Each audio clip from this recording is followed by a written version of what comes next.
Okay, thank you. Um, Next, we will go to Deputy Superintendent Angie Stallings. Are you online? I am here. Thank you, Chair. Can you hear me? I I can. I bet you've got a few shout outs with that tribe of yours. I do. If you wouldn't mind giving me a little personal privilege, I would love to give a shout out first to Nick Pond, who was my debate coach in high school, and he helped develop my research and speaking skills in high school, which led me to being involved in debate in high school and college. And of course, now I get to use my research and speaking skills with you all at least once a month. And then shout out to my kids' teachers, Mrs. Tinoco, Yal Lasher, and Mrs. McFarland. They're all just really great. And all the teachers in Canyon School District who my kids work with, they've really stepped it up and just done a wonderful job. So thanks, Chair, for indulging me and letting me do a little shout out. All right. Um, today we're talking about you can see the draft recommended motion to waive board rules for this month, and it's listed as May 7th, 2020. I will give a little summary of the different rules that will be waived should the board decide to approve the staff recommendation. And so, Sarah, if you'd like to, you could actually pull up the motion. And I forgot to introduce myself. I'm Angie Stallings, Deputy Superintendent of Policy with the State Board of Education. And the four programs in general that we're asking to be waived this go around are provisions related to the early literacy program, and it's specifically the reporting requirements, also the accreditation requirements for first year schools and the impacts that has on students who are receiving credit from those first year schools. Then driver education provisions related to graduating seniors. And then last, the Carson Smith Scholarship student intent to participate deadlines. So those are the four general categories. So first you can see number one, we're recommending that the board waive the reporting requirements that are related to the early literacy program. Currently, every LEA is required to report their progress towards their goals in early literacy. Because we will not have benchmark assessments in K through 3 reading this year, we will not have data to report. So seeking that waiver. Next, numbers 2 and 3 go hand in hand. Currently, a school in its first year of operation, and that could be a charter school or a district school, they are required to seek accreditation in their first year. And if they don't receive accreditation by their second year, the credits earned by the students in those schools are considered credit from a non-accredited source. So first, we are asking the board to waive the requirement for schools in their first year to be accredited in their first year. And this is to allow those schools an additional year to obtain that accreditation. Many of our schools were in the process of seeking this accreditation, but due to COVID-19, we're not able to finish the process in time. That's number 2. Then number 3, for students enrolled in those schools, and we have approximately 5 schools that this applies to, we would like the board to waive the requirement of R277410, Section 3, Subsection 2, which deems credit granted from a non-accredited school as non-accredited. What we would like that to be is for those schools, any credit earned this year is actually deemed as coming from an accredited source, so that we don't have any impact to students who may not continue with that school next year. And then the number 4 is related to driver education. We have in our board rule, we incorporate by reference the Utah Driver Handbook. The Utah Driver Handbook states that students or individuals may only participate in public school driver education through or up until their graduation date. What we would like to do is ask the board to waive that for students who will be graduating between January 1 and October 1 of this year, and allow them to continue to participate in a driver education program or course with a public school through the end of this calendar year, so through December 31st. That way they don't have to stop their graduation or hold up that graduation to allow them to participate in driver education. And then the last waiver that staff is recommending the board provide or approve is a deadline change from May 1st to June 15th of 2020 for students who are going to declare their intent to continue in this Carson Smith Scholarship program. So normally a student who is participating in the Carson Smith Scholarship program has to notify our office by May 1st of their intent to continue. We would like to push that deadline back to June 15th to give families more time to consider whether or not they want to continue in that program or make a different educational choice. And we actually, as a staff, have thought this through, and we'll be bringing our 277602 back to you in another date to make that deadline change permanent. We feel that giving families more time will be beneficial to them to be able to finish their school year out with their private school and then make that determination. So that's my summary of the board waivers, and I'm happy to answer questions. And I know there are other staff who are listening who also could help. Okay, questions from board members? Board Member Haynes. Board Member Haynes. All right. Thank you, Chair Huntsman.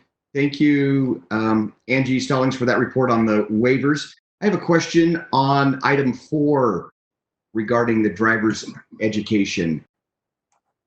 We have had a couple driver's ed teachers in the Jordan district that have created quite the stir with some parents who have emailed a number of people. I think, no lie, I've received 50 emails from parents concerned about some of these changes regarding driver's ed. I just wonder if we could consider or look at some additional considerations here that would relate to sophomores or juniors as well, and what could be done within our lane, of course, to maybe accommodate the driving portion on the roads for these students. Could you speak to that at all, Angie? And I may not be the best person to speak to that. I imagine that some of the constraints might be regarding who can provide that driver education, whether it's a certified educator or driver's educator, somebody who has an endorsement in that, versus maybe allowing a parent to do that on their own. And I'm not sure if that's what you're alluding to, but Angie, I guess speak to it. That would be great, Superintendent. Chair Huntsman, may I speak to that? Superintendent. So this is, driver's ed is one of the, there are a lot of connections at a state level and decisions that need to be made at a state level beyond the board. For example, there are requirements within the driver's license division about it. There are other agencies, there's state health department. So when our local LEAs had this pushback from parents and local health departments weighed in, definitely all of those divisions had opinions about it. And they're working on a statement today that they're trying to put out about it. The initial statement that we were given, that we shared with all the districts, was that there would be no driving on the road. It would be driving on the range allowed with safety precautions in place, meaning the students in the car, one student in the car, the teacher outside of the car. It's part of it is just the protocols for being able to be distanced. And so we have had many calls and requests to have parents take the place of the driver's ed teacher. And you can imagine the variability and concerns there as well. In some states, they've lengthened the learner's permit time and shortened on the road time. So there are adjustments that are being made, but that's something being worked out right now. Our specialist, Audra, has been amazing, and she's been working with all of our driver's education teachers. But there should be some communication coming out of the governor's office today that has been triangulated with Department of Safety, Department of Health, and the driver's license division. Perfect. Thank you very much. And Board Member Lear has a hand. Board Member Lear. Yeah, I had a question, Angie. Thank you for the information. I had a question on number 3. where the board can deem a credit to be from an accredited school rather than whatever the school status is now. Is that something that's within the board's authority? Have we talked to the accreditation folks? Are they willing to transfer that authority to the board? Speak to me for a minute about that. Yes. Thank you. So all of the accreditation requirements in our state are delegated to the board. So it simply states that the State Board of Education shall establish accreditation requirements for the state of Utah. And the requirement or the provision, it is in R277410 Section 3, subsection 2. That is the section we are waiving, or the provision we'll be waiving. Currently, it states this. If a qualifying secondary school does not obtain accreditation before the beginning of the school's second year of operation, the credit awarded by the qualifying secondary school is considered earned from a non-accredited source. And so what we are doing is we are waiving that provision in our board rule to state that notwithstanding the requirements of that subsection 2, that just for those 5 schools and just for this 1 year, it's allowing for students who are earning credit this year for that credit to be deemed as from an accredited source, so that those students are not harmed by this kind of anomaly. Normally, those 5 schools were on path to be accredited. There were no red flags. There's no reason why they wouldn't have been accredited by the end of this year, except for the fact that the traditional means of the accrediting authority having access to the schools was kind of cut off. And so we do believe we have the authority to do that because our state law accredits all of that, has given all of that authority to the State Board of Education. And we have described our requirements in R277410. So short follow-up, Chair. You bet. Go ahead. So there's no outside accrediting agency anymore. Now it's just an internal circular kind of situation where the board says if schools are worthy of accreditation rather than an outside source. Is that right? Well, it's kind of so it's sort of, yes. Angie, I'm on the line if you need me. Okay, and Jennifer can speak to it, but again, we do have an outside entity that works with us. It's not that our internal staff do that. Again, but the board has the authority to determine those requirements. And I think it might be helpful to have Director Jennifer Thronson speak to what that process looks like, but we do involve outside entities to do the accreditation. And in the interest of the board's time, I'm fine about that explanation. I just wanted to clarify that it was something that we had the internal authority for. Thanks. Okay. Any other questions or comments? Board Member Hanson. Member Hanson. Thank you. Question about number 1. This is the early literacy goals. If I understand it correctly, there are 3 submissions during the year, and we should have already had 2 of those submissions. So this would be a waiver just of the 3rd submission. If that's the case, do we still plan on assessing the data, and will we have to make adjustments to that assessment because we've only got two rounds of data? Can you just help me understand that, Angie? Yes. So yes, they would have finished the 2 rounds, and Sarah Wibke or Jennifer Thronson may be able to answer your questions more specifically.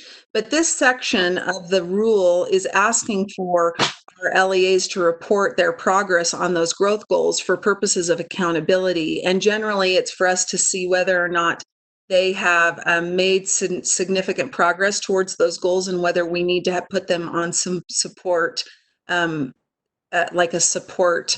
I'm trying to think of the word right now. I know it's in here somewhere. The board system of support. So Sarah Wibke has her hand raised. She is the coordinator over this program.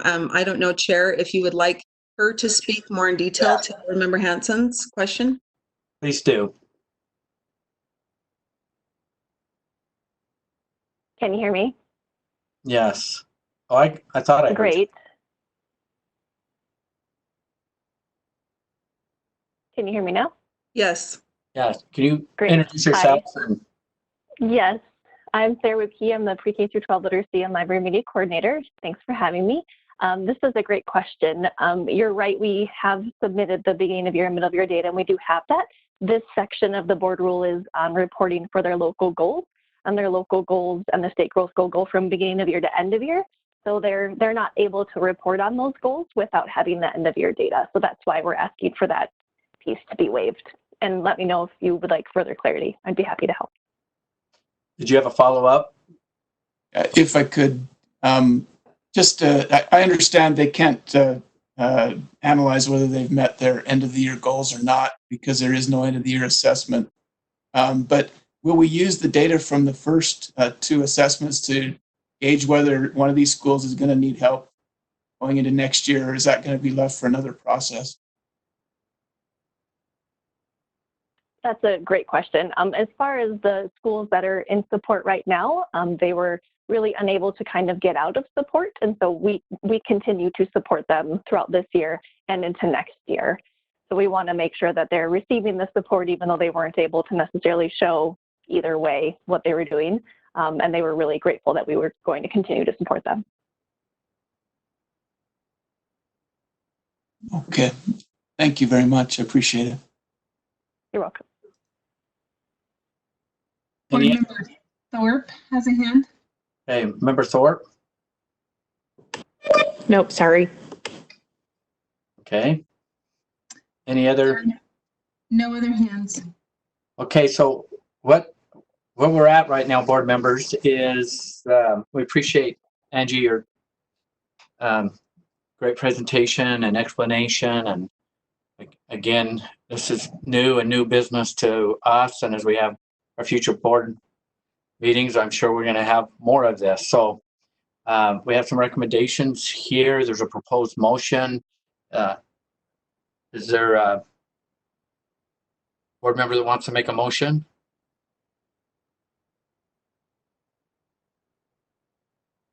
I can make the motion, Chair.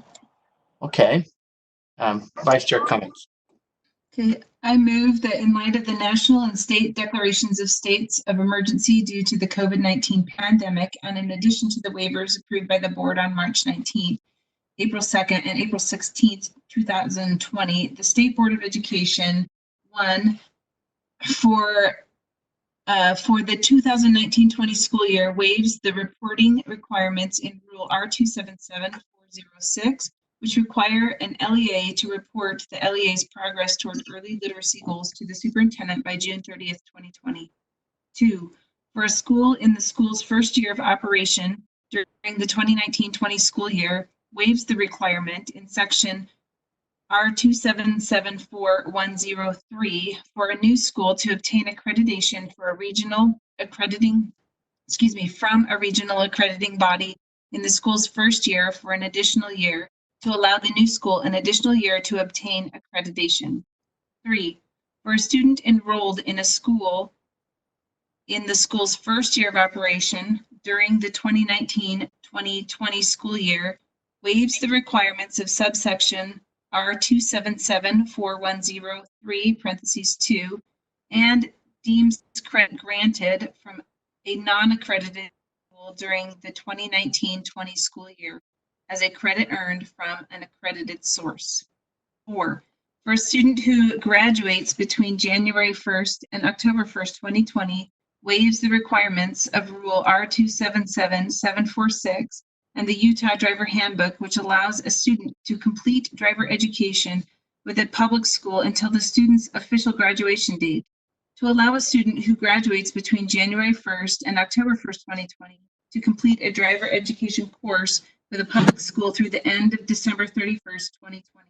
And 5, extends the May 1st deadline in section R2776023 for a parent of a student participating in the Carson Smith Scholarship Program to indicate the student's continued enrollment in the program from May 1st to June 15th, 2020.